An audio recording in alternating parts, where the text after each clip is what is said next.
a story, as usual, or as so often is the case, with Milton Glaser. And when we decided that we would publish more than the one book in German, Aufbau, but to go on and become actually a company, and when I say we, it was really just my dad and myself, I went to, obviously, Milton Glaser, and I said, would you do a logo for me? And he said, do you have any ideas about it? And I said, well, I'm really very fond of elephants. And that indeed was true. And he asked me why. And I told him that when I read, I think it was the last issue of Life magazine, there was a story in the big picture story, 6-8 pages, of two German photographers who had gone to Africa to reveal the truth, as they would discover it, of where the elephants go to die. They did notice after a few days that one of the elephants, a female, I think called a cow in elephant parlance, was becoming weak. Her knees were buckling, and they were moving along across the savannah, probably foraging for food, or moving to an area where there might be water, and she was becoming very weak and started to collapse.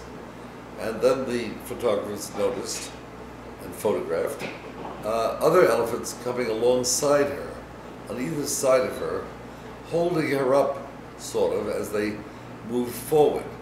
But finally, her age, her illness, her infirmities, whatever, her great weight, she began to collapse and finally fell to the ground.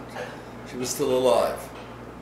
And then the elephants, all of them, 15 or 20 of them, went over to her, and with their tusks and trunks, tried to rouse her. Get up, we're moving on. But she couldn't. Then they formed a circle around her, and this was all photographed, and started trumpeting, almost keening. But she wouldn't get up. And then they just left her there and moved on. Well, I guess that answered the question of where elephants go when they die. They die just as we do. They die wherever they die. But it's not quite the end of the story. The Life magazine journalist said, well, why do you think the elephants do that? And the photographer, one of the two photographers, said, I don't know, but I guess elephants just like elephants.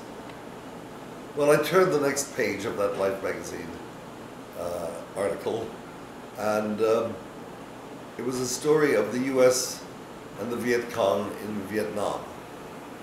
And these were another 6 or 8 pages of photographs, and they were they were so brutal, destruction everywhere.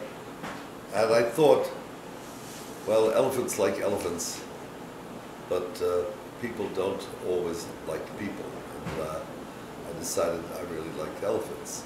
So when Milton asked me what did I want to have as a logo, this is many years later, I said, well, I like elephants, and do something with an elephant. And he put wings on an elephant, and he said, if you could make an elephant fly, Peter, you can do anything. And that's how Overlook got its winged elephant.